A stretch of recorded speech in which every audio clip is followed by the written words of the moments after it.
आपका जैसे आपने बताया कि आपने जॉब छोड़ के क्विट करके प्रिपरेशन स्टार्ट किया था, तो आप अपने व्यू पॉइंट रखिए उन स्टूडेंट्स के लिए जो तैयारी कर रहे हैं और दे आर प्रिपेयर्ड कि हाँ मुझे जॉब छोड़नी है और पूरा फुल टाइम अपने प्रिपरेशन में देना है, तो आप अपना ओवरऑल जर्नी बताइए कि किस तरह से रहा था, may be they can learn from here.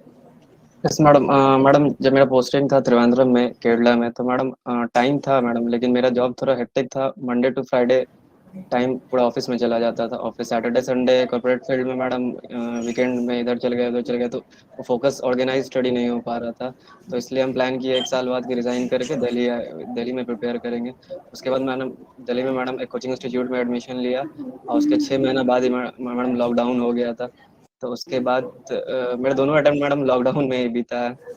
तो उसके बाद मैंने जो टाइम मिला उसमें मैडम मैंने वही सारे जो स्टैटिक पे फोकस किया, क्योंकि मैडम मैंने स्ट्रेटेजी बनाया था कि स्टैटिक पे कमांड कर लेना है, क्योंकि करंट अफेयर का मतलब मेरे अकॉर्डिंग कोई लिमिट नहीं है मैडम। वो अगर टफ है तो सभी के लिए टफ रहेगा, लेकिन स्टैटिक अगर बुक से आता है तो वो स्कोर करना है। तो मैडम मैंने स्टैटिक पे कमांड किया हुआ था। तो उसके बाद मैंने 3-4 सब्जेक्ट में काफ़ी टेस्ट लगाया, उसका 2-3 कोचिंग इंस्टीट्यूट का टेस्ट सीरीज लगाया। उसके बाद एक पॉइंट के बाद कॉन्फिडेंस आ गया था कि प्रीलिम्स क्लियर हो जाएगा। लेकिन मैडम उसके साथ साथ मेरा ऑप्शनल, मेरा भी जैसे कि इनका ज्योग्राफी है, मेरा भी ज्योग्राफी है मैडम। तो उसमें मैडम मैंने कोई कोचिंग इंस्टीट्यूट नहीं ज्वाइन किया था, तो मैंने खुद से प्रिपेयर कर रहा था। तो उसके लिए उसमें उसमें काफ़ी टाइम लग गया और प्रीलिम्स तक नहीं कंप्लीट नहीं हो पाया। तो इसलिए मैडम जो भी मेरे हिसाब से मैडम इंटीग्रेटेड स्टडी करना चाहिए। अगर कोई 1 साल का प्रिपेयर है तो ये नहीं सिर्फ प्रीलिम्स पे फोकस कर रहे हैं, साथ में मेंस का भी, क्योंकि अगर प्रीलिम्स निकल भी जाता है तो वो 3 महीना में ऐसे जीएस सारे पढ़ते पढ़ते मैडम टाइम निकल जाएगा, और वो आंसर राइटिंग का प्रैक्टिस नहीं हो पाएगा ऑप्शनल का। और मैडम कितना भी कोई जीएस में स्कोर ले आए वो जनरल मार्क्स रहता है, उसके बाद आपको ऑप्शनल में स्कोर लाना ही पड़ेगा लिस्ट, मतलब इंटरव्यू कॉल के लिए और लिस्ट में भी आने के लिए। तो तो मैडम इसलिए मैडम जो साथ में ऑप्शनल का प्रिपेयर रहना चाहिए, जो मिस्टेक मैंने फर्स्ट अटेम्प्ट में किया था, क्योंकि फर्स्ट अटेम्प्ट मेरा जीएस में ओके स्कोर था और ऑप्शनल में काफ़ी कम स्कोर था। तो इसलिए जब सेकंड अटेम्प्ट में मैंने ऑप्शनल पे फोकस किया और उसके साथ साथ जीएस पे, तो मैडम इसलिए इस बार इंटरव्यू कॉल आ गया है। और उसके बाद मैं ये कहेंगे मैडम कि एक इंटीग्रेटेड स्टडी तो होना ही चाहिए, और साथ में जैसे कि लंबा एक जर्नी है, सस्टेन करने का रहना चाहिए, क्योंकि जो आपके साथ हो रहा है वो मैडम सभी के साथ हो रहा है। वो क्योंकि बाकी एग्जाम जैसे आईआईटी गेट ये कैट, इसमें एक दिन एग्जाम होगा खत्म हो गया उसके बाद एडमिशन।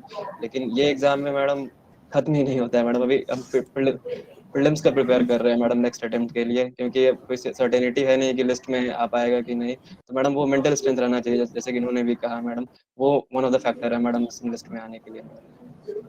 आप अपने आप को मोटिवेट कैसे कर रखते हैं? Sorry ma'am. How you keep yourself motivated? Madam हम आसपास देखते सभी का ये हाल है तो मैडम बस चल रहा है मैडम, सभी परेशान है मैडम, तो बस पढ़ते रहना है मैडम अपना। ऑलराइट, डॉक्टर हुमा आप कुछ शेयर करना चाहेंगी, क्योंकि उन्होंने मतलब बहुत जॉली तरीके से कहा कि सभी परेशान है, तो जो सबका है उसी में रेस है एक तरह से, तो हम लोग उसके साथ फाइट कर रहे हैं। के लिए ये वर्क करता है कि सब परेशान है, तो हमारे ही सिचुएशन है तो उनको एक मुझे लगता है सॉलिडारिटी जैसी फीलिंग आती होगी कि सभी का ये सिचुएशन है, तो उनसे कोरिलेट करते होंगे। ये बहुत इंडिविजुअल बात है जरीन कि किसके लिए क्या वर्कआउट करता है। किसी के लिए कोई मेंटल, जब किसी को स्ट्रेस मिलता है फॉर इंस्टेंस, किसी के पास बहुत चैलेंजेस होते हैं तो अपने आप मोटिवेटेड फील करते हैं। कोई अपने से खुद की लाइफ के एस्पिरेशंस बहुत हाई होते हैं तो वो चैलेंजेस को उस तरीके से डील करते हैं। बट हाँ, आई वुड से कि जब आप डीमोटिवेटेड फील करो उस वक्त थोड़ा सिंक हो, आप अपनी फीलिंग्स को स्केप मत करो। अगर आपको लग रहा है कि ये आपसे नहीं हो पाएगा, जैसे कि प्रफुल्ल ने कहा, तो उस वक्त उसको समझो, उसको एब्जॉर्ब करो। As a sociologist and from micro perspectives I am telling कि हमें अपने आप को समझना बहुत जरूरी है। उसके बाद जब आपको समझ में आ रहा है कि आप लो फील कर रहे हैं, वो कितने टाइम के लिए है, अगर वो बहुत आपके डेज खत्म कर रहा है, लाइक 2 दिन 3 दिन या 4 दिन आप इसके लिए लो फील कर रहे हैं, या 15 दिन आप लो फील कर रहे हैं, या 1 महीना या 2 महीने, या फिर ये धीरे धीरे ये जो एंग्जाइटी है, ये एंग्जाइटी स्ट्रेस पे आती है और फिर स्ट्रेस से डिप्रेशन पे आती है। तो ये एंग्जाइटी टू डिप्रेशन नहीं जाना चाहिए। आप बहुत ही चैलेंजिंग और बहुत ब्रेवरी वाला काम कर रहे हैं, लाइक यूपीएससी की प्रिपरेशन करने में ही एक बहुत प्राइड है, तो ये मुश्किल तो होगा, लेकिन आपको एनालाइज करना पड़ेगा कि आपको ये जो स्ट्रेस आ रहा है वो किसकी वजह से आ रहा है। फॉर इंस्टेंस कई बार ऐसा होता है कि हम टेस्ट सीरीज देते हैं, टेस्ट सीरीज में हमारे मार्क्स कम आते हैं, तो उसकी वजह से हम डिप्रेस हो जाते हैं, या नॉट डिप्रेस, स्ट्रेसफुल हो जाते हैं। तो वो आपको एनालाइज करना होगा, फिर आपको समझना होगा कि ये यूपीएससी का टेस्ट सीरीज नहीं है, ये यूपीएससी का एग्जाम नहीं है, ये एक प्रिपरेशन है। तो इस प्रिपरेशन में हम गिरेंगे, बहुत गिरेंगे। बहुत सारे एस्पिरेंट्स मेरे ऐसे हैं जो इस साल फॉर्म भर दिए थे प्रिलिमिनरी के लिए, लेकिन अब नहीं बैठ रहे हैं क्योंकि उनका मोरल बहुत डाउन हो गया, बिकॉज दे थिंक कि उनके जो टेस्ट सीरीज डिफरेंट इंस्टीट्यूट्स में इन्होंने अपने आप को एनरोल किया है उसमें उनके मार्क्स नहीं आ रहे हैं। तो आपको खुद कॉन्फिडेंस खुद होना चाहिए। कई बार पर्सनल मैटर्स की वजह से आप लो फील करते हैं, कई बार इकोनॉमिकल सिचुएशन फाइनेंस की वजह से आप लो फील करते हैं, तो ये समझना जरूरी है कि आप लो फील क्यों कर रहे हैं, उसको फिर हमें धीरे धीरे खत्म करना चाहिए। और इसके लिए आई वुड देन अगेन से कि क्या आपके लिए वर्कआउट करता है। फॉर इंस्टेंस किसी को लिखने में बहुत अच्छा लगता है, किसी को पढ़ाई करने में बहुत अच्छा लगता है, तो जो भी चीज आपको अच्छी लगती है वो कीजिए।